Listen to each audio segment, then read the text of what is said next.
Namaste, Jai Bharat.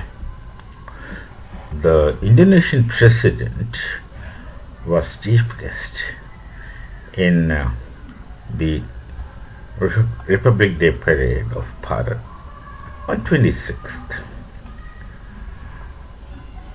He was the chief guest. Not only just that, an Indonesian contingent marched in the Republic Day parade along with the Bharatiya Sena.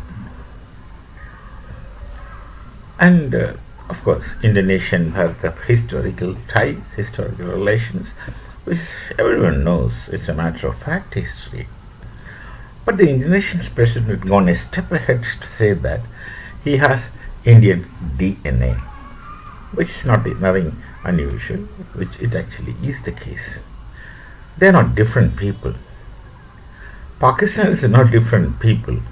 Afghanis are not different people.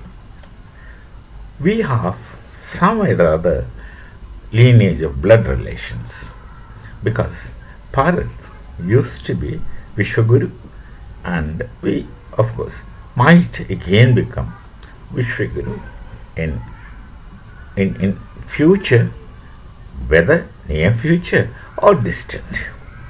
This had to happen. This had to happen. I don't know.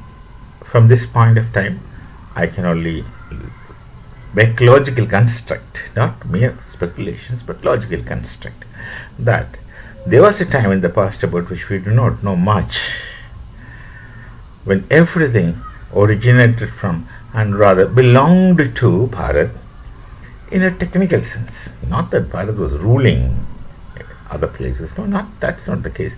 I'm not talking about political rule. I'm talking about cultural belonging. That the entire world must have belonged to Bharat culturally, either directly, indirectly, explicitly, or implicitly.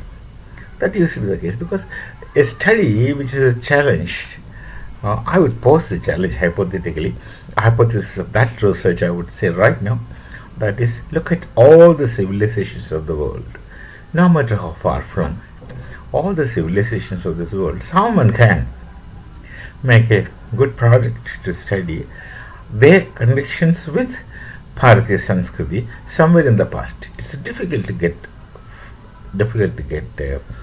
evidences everywhere all the time, but you can make conjectures, make it so. Let the conjectures and then hypotheses based on such things remain. I would suggest that in future, near or distant, these conjectures could be proved with evidences that we don't have now, or are those evidences which are wanting now. This is a possibility of a study into future. I'm talking about the future. I don't know how distant, but with my conviction, there shall be a time that one will realize that what I say now is right. That there could be connections, either implicit or explicit connections, with all world civilizations. Because if you look at civilization as a lamp burning, which emits light, you can't stop the light on a permanent basis. It travels, and Bharat was really the cradle of civilization, where people must have come, obtained wisdom, knowledge. I would call it as wisdom, because wisdom differs much from knowledge. Obtained knowledge and went back to the place and worked further on that knowledge and developed it into a newer directions which becomes their own, like the Buddhist dharma, Buddhism. Buddhism is ours originally, Bharatiya, which has this very strong Veda Upanishadic roots connecting it to it. And Buddhism had traveled. That's the only religion that traveled from Bharat, because otherwise we don't proselytize. Somehow Buddhism had this effect on it. It had traveled all over. And then each place where they went, see, this is very important for people to understand. Each place where they went, they have acquired the culture, or owned up the culture of the land, the Sanskriti of the land, and made a synthetic unity of the faith system of Buddhism or the transcendental understanding, transcendental aspects of the Buddhism, philosophy of Buddhism, with the local Sanskriti, local culture. This is what religion should be doing. Then only religions can function meaningfully in any society which is distant and far from the place of its origin. Buddhism is a place, Bharat is a place of origin of Buddhism, but in China it had turned into itself into Confucianism, Taoism, etc., and then Japan, Zen Buddhism, and so on and so forth are different places. There will be a lot of gives and takes between these two societies and with these two cultures, but nonetheless, it always branches into something new.